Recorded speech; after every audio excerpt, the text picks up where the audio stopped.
Pipelines und Flüssigkeitstransporte in Satisfactory sind nicht ganz ohne. Betrachten wir erst einmal die Grundlagen. Beginnen wir mit der Fördermenge.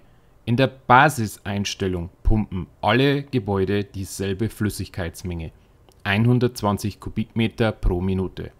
Während diese Menge beim Wasserextraktor in der Basis nicht abweicht, kann sie es beim Ölextraktor. Steht dieser auf einer reinen oder unreinen Ölader, weicht die Fördermenge entsprechend ab, also auf 60 bzw. bis zu 240 Kubikmeter pro Minute. Durch das Einfügen einer Power Shot können die Extraktoren übertaktet und die Fördermenge entsprechend erhöht werden. Das Limit des Wasserextraktors liegt somit bei 300 Kubikmeter pro Minute. Das Limit des Ölextraktors hängt von der Quelle ab. Sofern diese rein ist, liegt das Maximum hier bei 600 Kubikmetern Öl pro Minute. Zum Zeitpunkt dieses Videos, also zum Update 3 von Satisfactory, gibt es jedoch einen limitierenden Faktor. Flüssigkeiten müssen durch Pipelines und Pipelines sind aktuell nur in Version 1 verfügbar, mit einem Durchflusslimit von 300 Kubikmetern pro Minute. Diesen limitierenden Faktor gilt es immer im Hinterkopf zu halten. Neben der Fördermenge müssen wir die Förderhöhe in Betracht ziehen. Sowohl Wasser- als auch Ölextraktor fördern ihre Flüssigkeit über eine Höhe von maximal 10 Metern.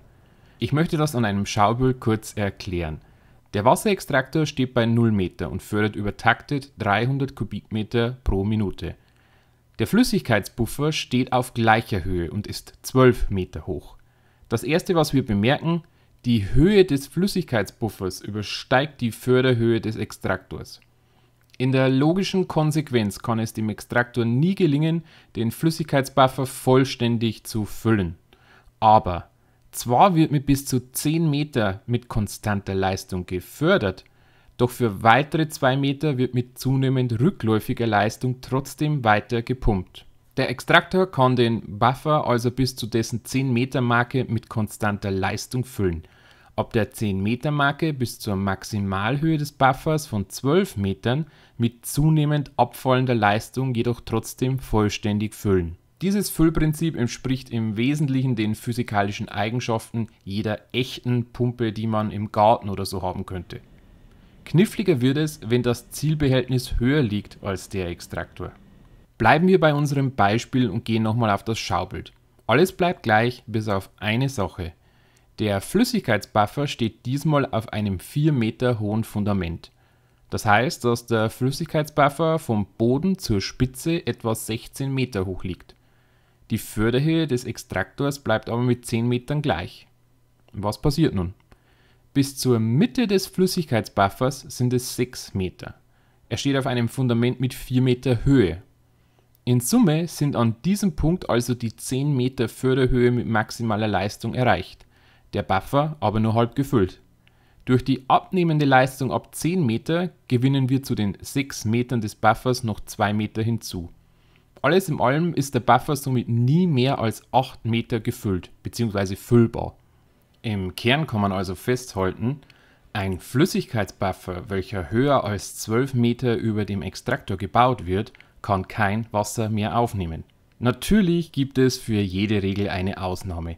Diese heißt im Fall von Satisfactory Pumpen und sie können auf bestehende Pipelines gebaut werden. Pumpen gewähren eine zusätzliche Förderhöhe von 20 Metern. Entscheidend dabei ist jedoch, dass die Pumpe innerhalb der maximalen Förderhöhe des vorangegangenen Extraktors oder Pumpe gebaut wird. Sehen wir uns das Ganze einmal schematisch an. Ein Extraktor fördert Wasser auf eine Höhe von maximal 10 Meter mit gleichbleibender Leistung.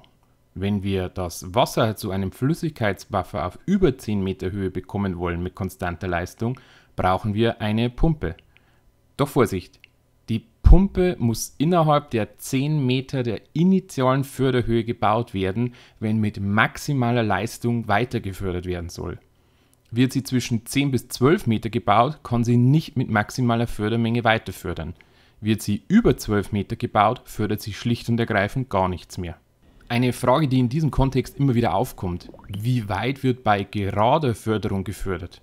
Vermeintlich soll nach 400 Metern Schluss sein, wenn keine Pumpe eingesetzt wird. Stimmt das? Ich habe hier testweise eine kleine Förderstrecke aufgebaut mit einer Gesamtlänge von über 400 Metern. Und wie man sieht, sobald die Rohre mit Flüssigkeit gefüllt sind, läuft es nicht nur über diese große Entfernung weiter, sondern auch mit der maximalen Füllgeschwindigkeit von 300 Kubikmetern pro Minute.